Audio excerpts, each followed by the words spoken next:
nous allons un peu nous souvenir d'un homme, un grand homme même, parce que le 12 janvier 2007, le juge Kéba Mbaye disparaissait, mais il est là, toujours là, grâce à son œuvre qui est gigantesque. 14 ans après, Tok Tok se remémore cet homme de justice, un homme très judicieux même, qui a été au service d'un seul mot éthique.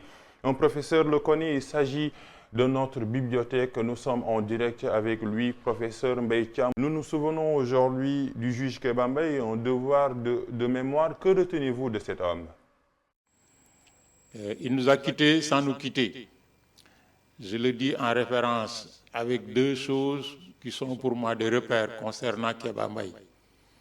La première, c'est sa trajectoire professionnelle, faite de hauts faits dans le domaine de la justice, qui l'ont amené pratiquement à traverser toutes les étapes de la justice dans notre pays jusqu'à devenir le chef suprême de la justice dans notre pays.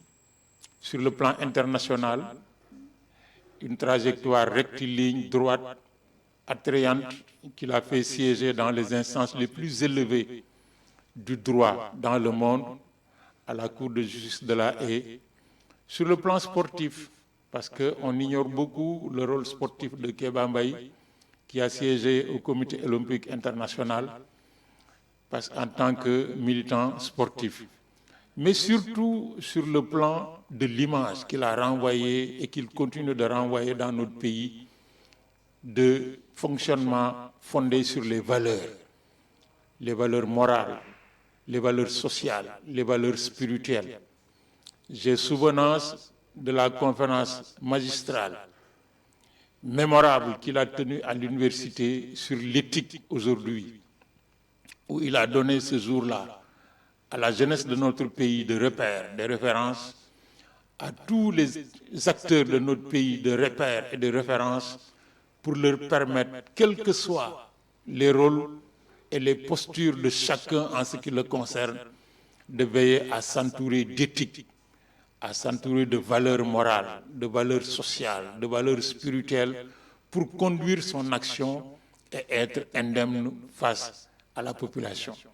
Kéba Mbaye a été, pour tous les gens qui l'ont connu, donc quelqu'un qui a cultivé le sens de la citoyenneté en contribuant au poste où il se trouvait dans la gestion de la justice, à faire de notre justice une référence en Afrique et dans le monde francophone, et en tant qu'individu, à avoir un comportement, des attitudes qui font qu'il renvoie à l'ensemble des segments de la société l'image d'un homme de bien.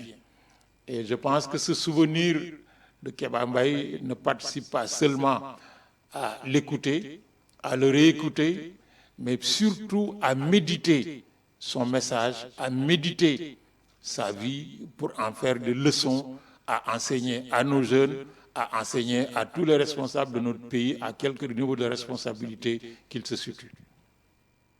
À méditer toujours en ce qui concerne un mot qu'il aimait prononcer, c'est le mot éthique. Tout le monde se rappelle de sa leçon d'éthique prononcée le 14 décembre 2005 dans le Temple du Savoir de l'Université Cheikh Anta Diop de Dakar. Une leçon, professeur, toujours utile à méditer. Oui, Kéba Mbaye était attaché évidemment à ce mot d'éthique, djiko, si on peut le traduire de manière très rapide, mais parce qu'il était conscient que quel que soit le niveau de compétence, quel que soit le niveau de savoir, quel que soit le niveau de responsabilité, si l'individu n'est pas habité de manière viscérale par le culte de l'éthique, c'est-à-dire des valeurs morales, des valeurs sociales, des valeurs politiques, mais ce quelqu'un est un danger pour la société. Et c'est pourquoi il a enseigné, il a pratiqué l'éthique dans sa trajectoire professionnelle, dans sa trajectoire sociale, dans ses relations avec les humains, avec les Sénégalais qui l'ont pratiqué. Et je pense que l'éthique ou les valeurs ne disparaissent pas. C'est des individus dans la société, mais qui les ignorent royalement dans la poursuite de leurs intérêts opportunistes et personnels. Mais l'éthique demeurera, quelle qu'elle soit. La morale demeurera, quelle qu'elle soit, les fondements essentiels de toute société, développée ou sous-développée. Et elle est encore plus essentielle dans nos sociétés, qui sont des sociétés en manque, en déficit, pour que les valeurs morales cimentent les comportements des uns et des autres, les niveaux de responsabilité des uns et des autres, pour construire une société de transparence, parce qu'une société dans laquelle chacun est responsable à son niveau j'allais dire, de poste ou de posture.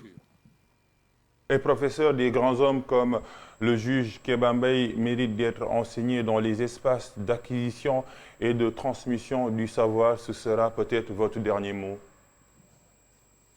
Un dernier mot, c'est que Kéba Mbaye, à l'exemple de beaucoup d'autres personnes comme lui, doivent être méconnus, non pas par un cercle d'initiés, sa famille et ceux qui l'ont approché, mais par tous les jeunes dans notre pays qui, dans le cadre de leur progression vers la citoyenneté, de leur progression vers la responsabilité, doivent pouvoir s'appuyer sur le plus d'exemples possible pour que demain ils puissent dire « moi, telle a été la personne qui m'a inspiré, telle a été la personne sur laquelle je me suis appuyé pour cultiver des valeurs ».